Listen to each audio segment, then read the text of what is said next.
So this video is going to be an interview with one of our clients we're working with, Josh from Impact Martial Arts down in Melbourne in Australia. Now, this is just a golden interview, okay? So Josh is walking through his entire process of the moment someone comes through his studio doors all the way until they become a member. That has allowed him to get a 92% close rate, okay? So these are real numbers, real figures he's walking through. Out of about 25 people in the month of this interview, he signed up 22 of them. And the biggest thing here is he's going to walk through the process and the structure around directly Facebook related leads as well. So this ties into all sorts of areas that are super beneficial. You can see that below this video, you can walk through the different steps which are broken down in a step-by-step way to make it really easy to understand and refer back to. It is absolutely crucial that when you're watching through this video, the biggest takeaway that I personally got from this is it's all of the little things that add up, okay?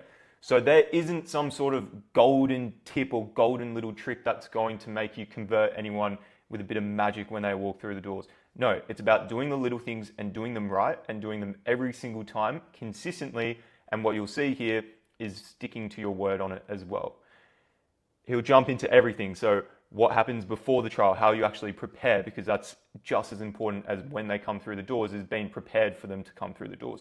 What happens during the actual class, what happens after the first class. So the process he's walking through here is for a 7-day free trial. So how do you ensure that they actually come back through the doors in the next class?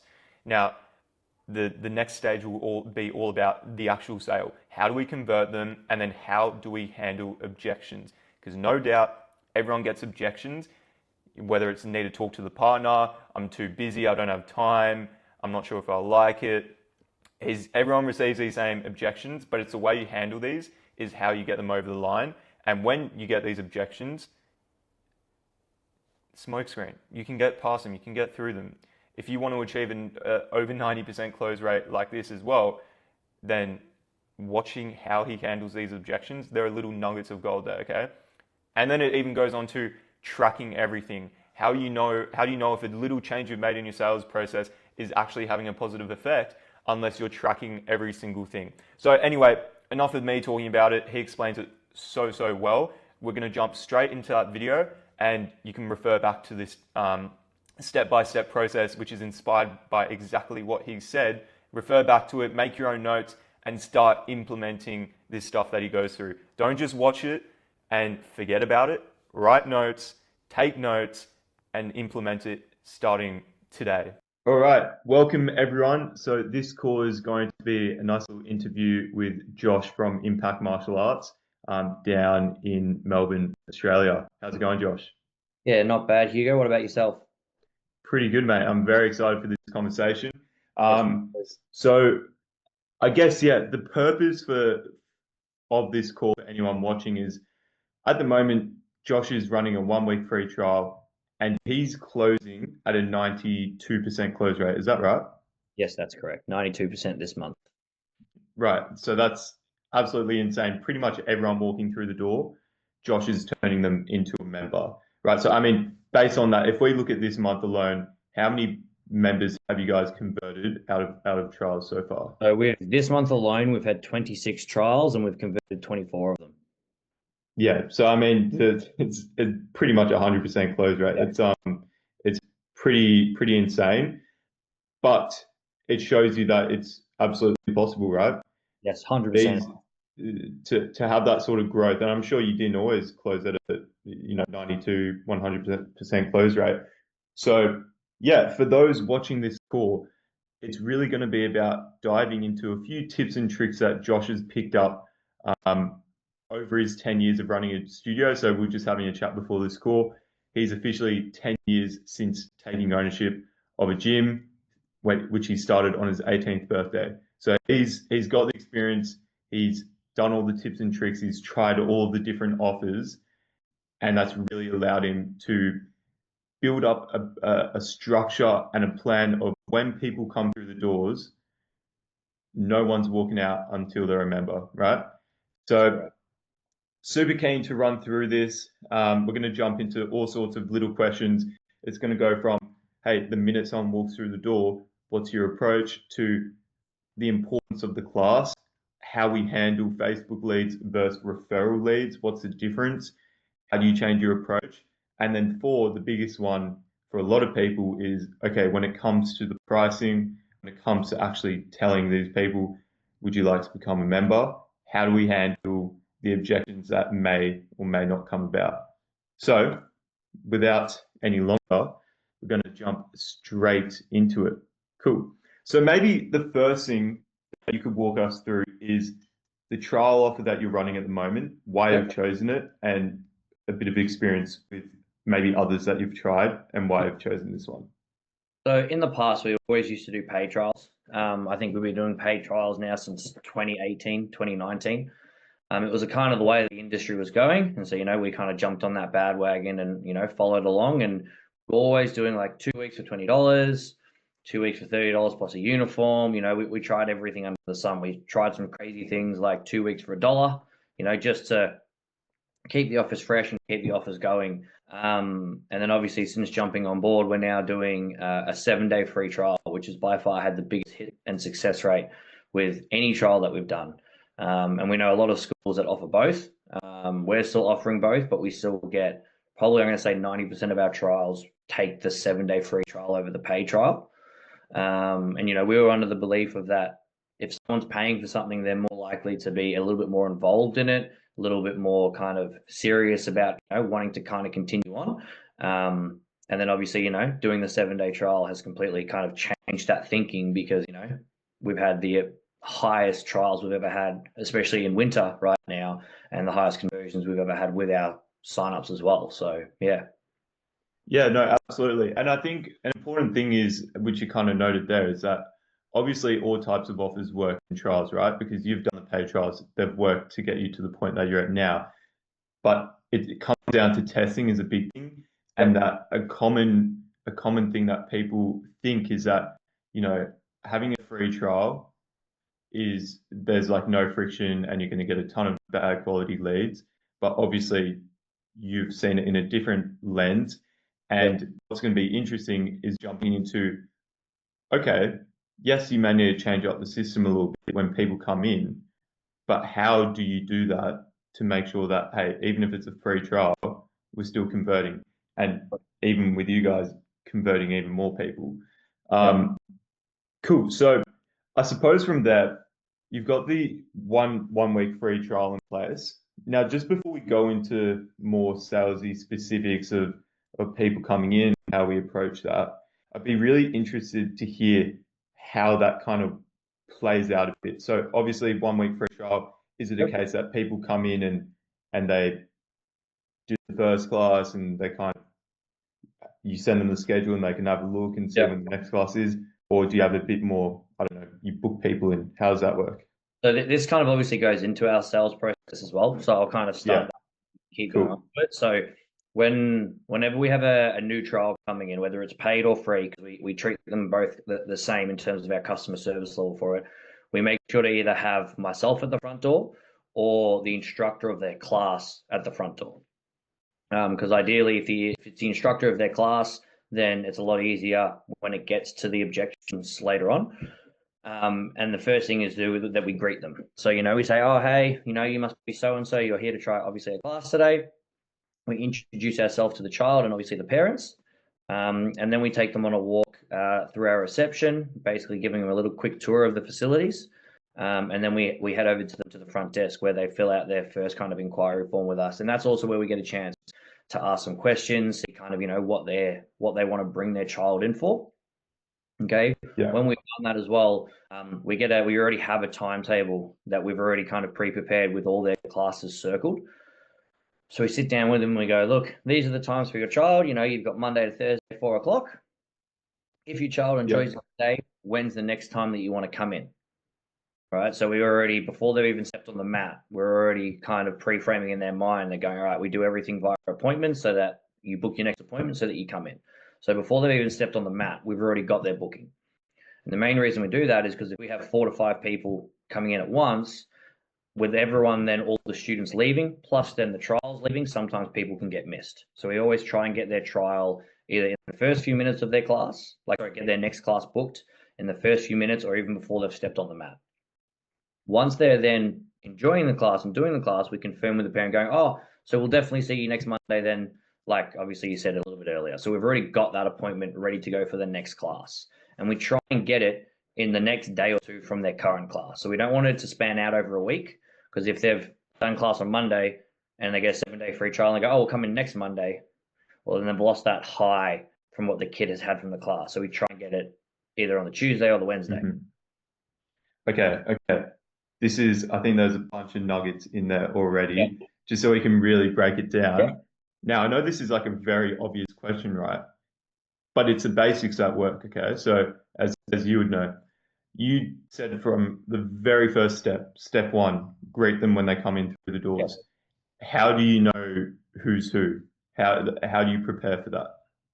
So normally, if it's one of the obviously brand new trials, I'll kind of be the one to be at the front door, mainly because I know everyone's face. So I know if it's a regular student coming in, I know if it's one of the trials. So you can also tell when they kind of walk through the door where their eyes kind of look. If they're kind of looking around a little bit unknown, then you know that they're probably one of the guys on the trial. And I just go up and introduce saying, hey guys, my name's Sensei. Are you guys here for a trial today? And normally they'll obviously say yes. You go, oh yeah, we've been waiting to see you. And then we obviously go into the next step. Yeah, absolutely. So I suppose there's two things there.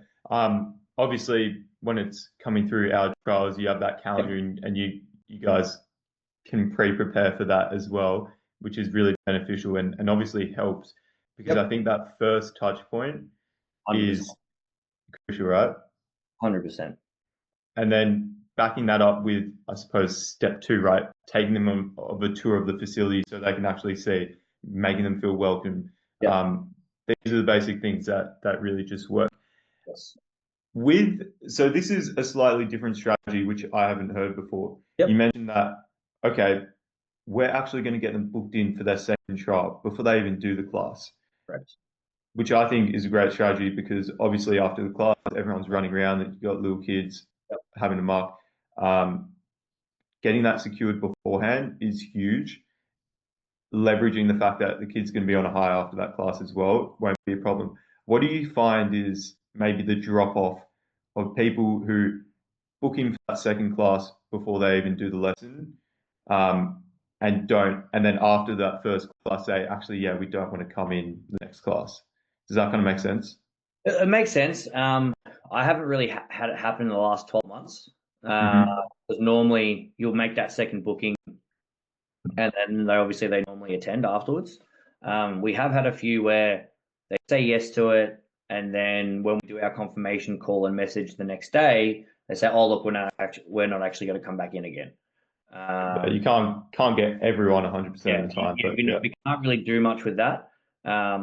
Most of the time when we do make that second booking, sometimes it'll be the parent go, "Oh, I need to check with my husband, or I need to check with the wife," and they're like, "But tomorrow should work." And so then what I kind of do then is I go, "Well, look, how about I pencil it in, and I'll send you a confirmation text tonight, and you just let me know," because then I've still got a booking on file, so that we don't obviously forget to then handle them and lose track of the bookings essentially. And then we make sure to just send that text saying, "Hey, did you get a chance to chat with your partner? Will tomorrow work?" Yeah, 100%. Okay, great. And you guys kind of frame that class quite well, where you've already graded them, you've given them a tour around, you've already showed them when the next classes are. In fact, you've circled it out for them so it's really clear and obvious, and you book them in. What's the difference that you found doing that before versus after the class? Doing it before works really well, mainly because parents normally arrive to the facilities 10 minutes beforehand. Sometimes we have them running right on time, and normally there's someone free to chat with them so that they're doing it while their kid's on the mat. I know how scheduling parents can be in terms of going, "I've got this at 4:30, and then I need to leave right away, and then I need to go here." So sometimes trying to catch them afterwards can be really tricky, because the kid's got something on, or we've got to go pick up a sibling from another sport, or so it just allows them to, once the class is over, quick chat, "Oh, hey, did Johnny enjoy the class? Da da da. All right, look forward to seeing you next time." And then they're out the door on their way, because we don't want to we don't want to feel like we're going to be holding them up forever, especially if they've got to move on somewhere, especially with siblings, or they're going to go pick up the food shopping, or whatever it might be. 100%. And I know that a lot of the time as well, the transition from one class to another for the kids is chaotic. So trying to trying to do that properly is also another complexity. 100%. Yeah, sorry, I just broke out a little bit there. Got you back there. Okay, so Yep.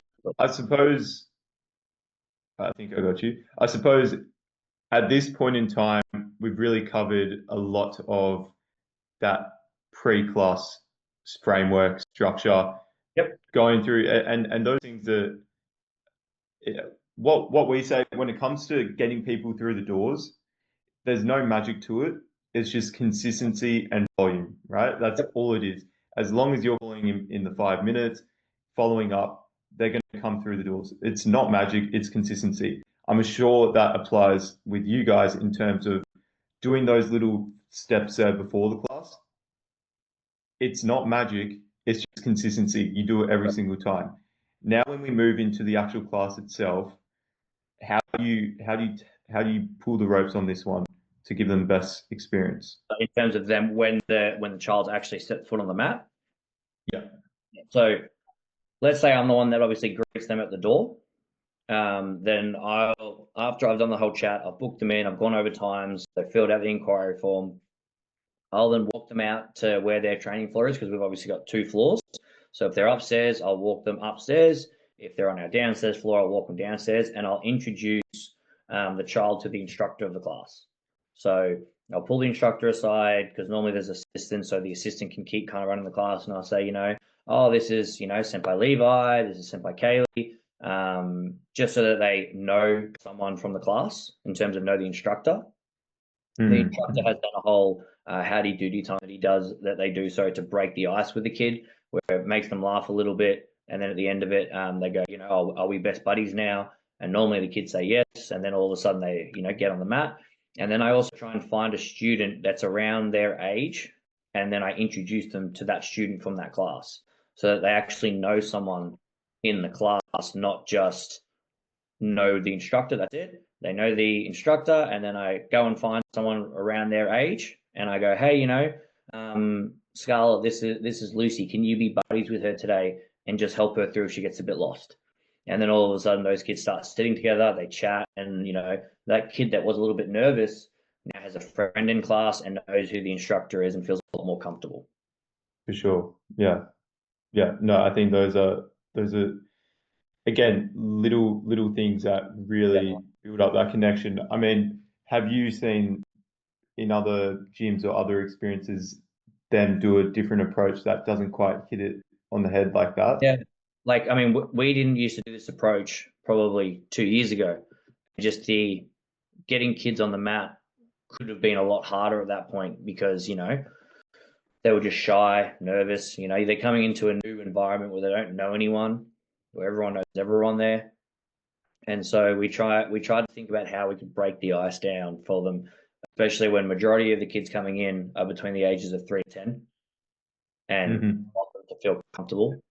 Because if they're comfortable, then they'll get on the mat, and then if they have fun, then they sign up. Yeah, absolutely. I know that you mentioned to Sam earlier that when it comes to the sale itself, it's not really done before, it's not done after, it's done during the class. But in saying that, if you don't at least, have steps in place, like a structure that you do before the class and after, then it doesn't matter, because you need that foundation on either end to really make it a smooth, supposed client journey through that onboarding phase.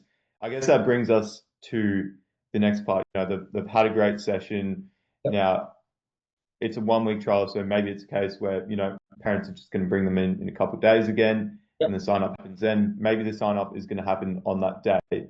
Can vary. But when it does come to that time, how do you guys go through and go about that process? So we always try and do talk through pricing on their second class.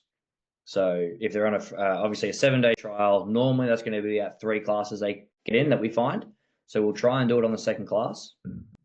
So when we finish the class, when they finish class number 1, kids had fun, they've had a good experience. So we say, as the parents leave, we say, "Oh, look, looking forward to seeing you on Tuesday.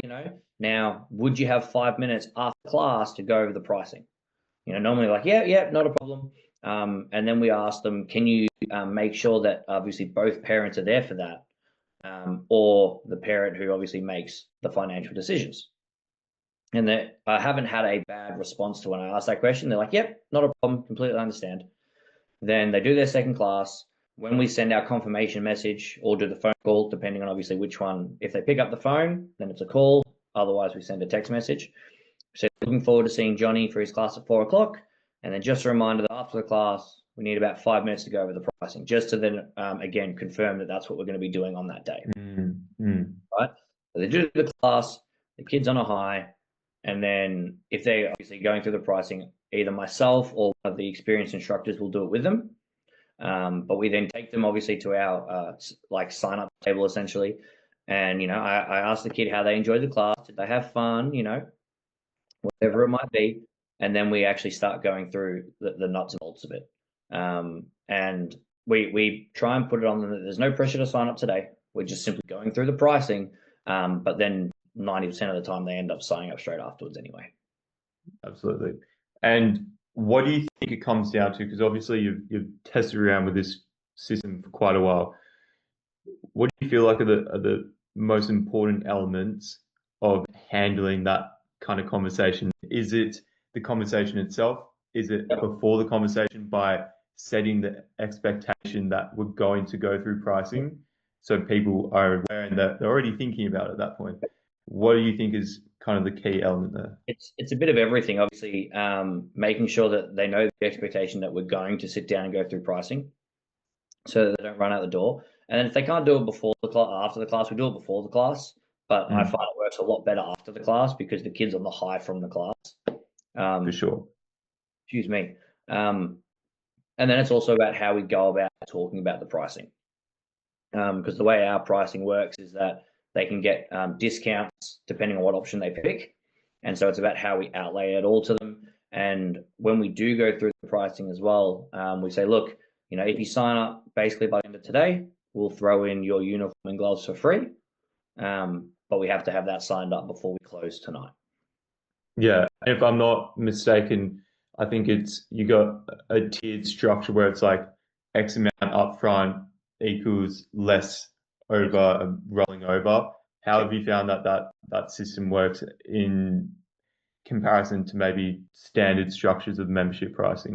So we used to run obviously a standard structure, and the reason we went to this tiered system is because the biggest thing of parents would be, oh, it's too expensive. Is there any way I can get it a little bit cheaper? I'm happy to pay more at the beginning if I get it cheaper or whatever it is. And it's a very Americanized pricing system. It is. That was where we got it from.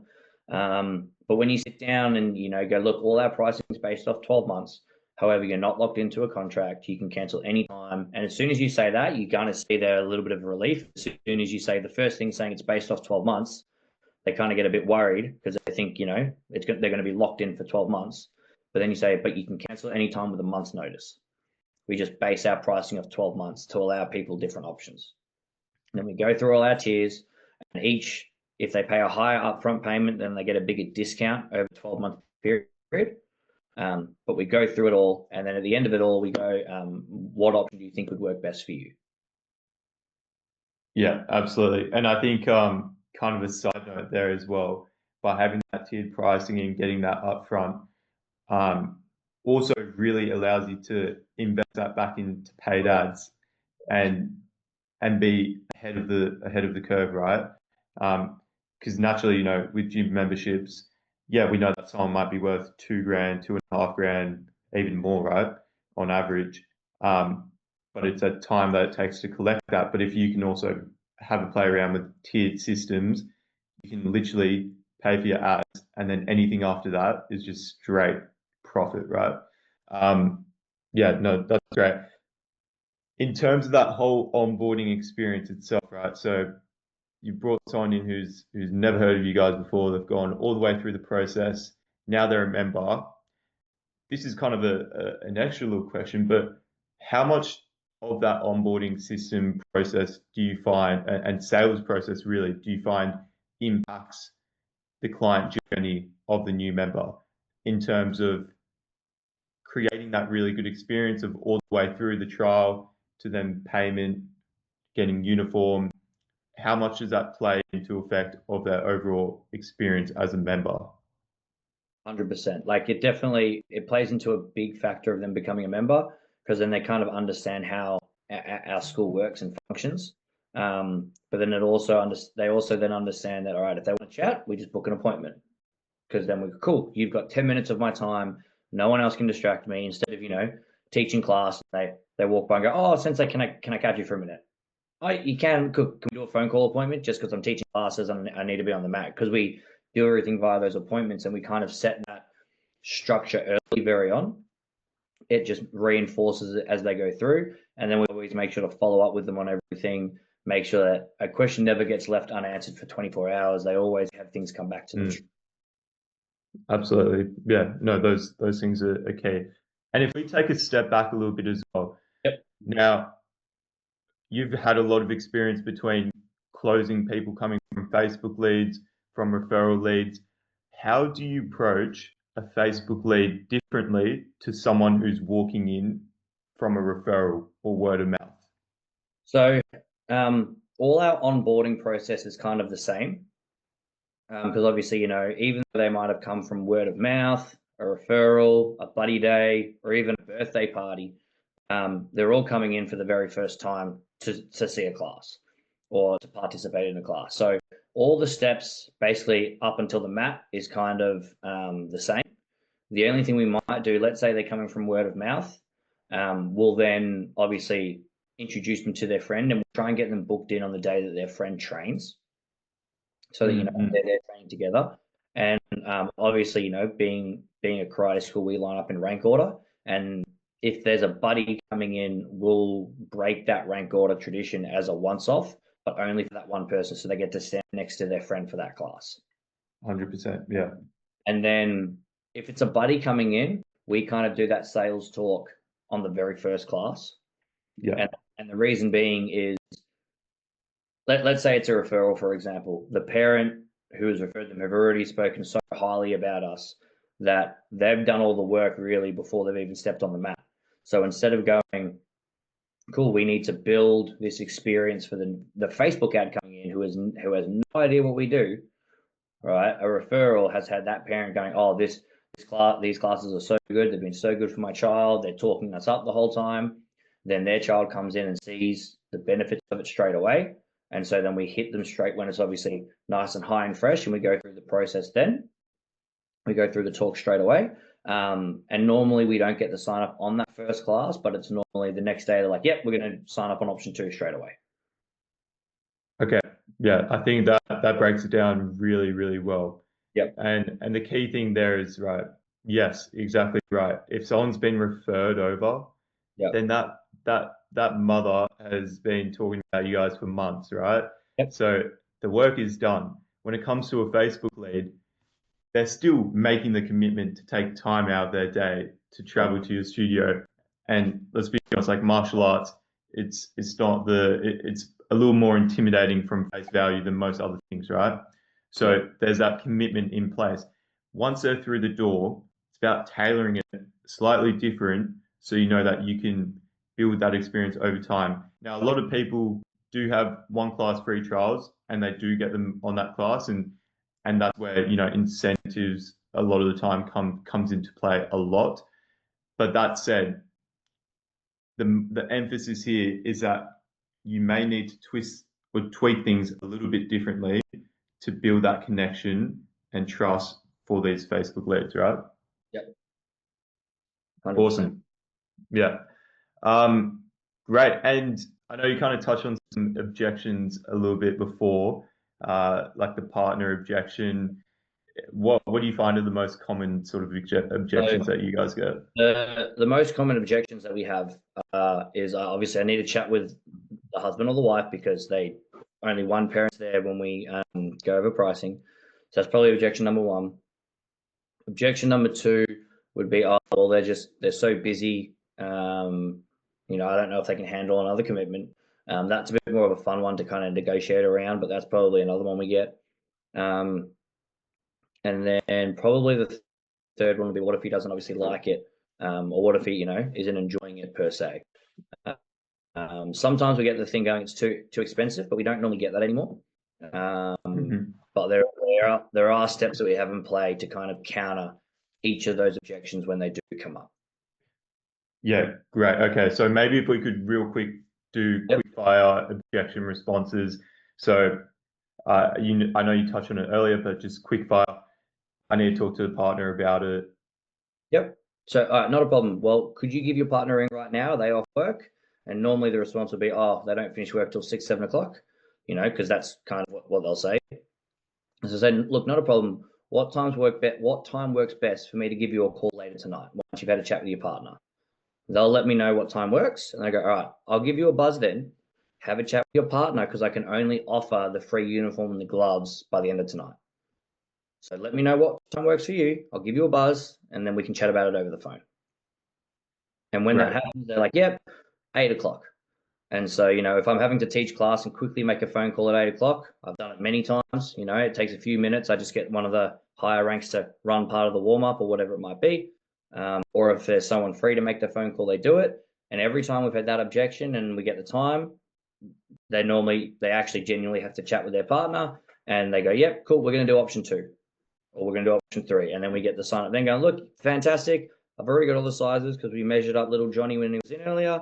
So we'll just go ahead and process and email you through everything and we can get it all sorted today. There you go, right? So when people are throwing out those objections, you can work around it. You just have to commit to it, right? Like it doesn't take that long. It takes 3 minutes to give them a call back.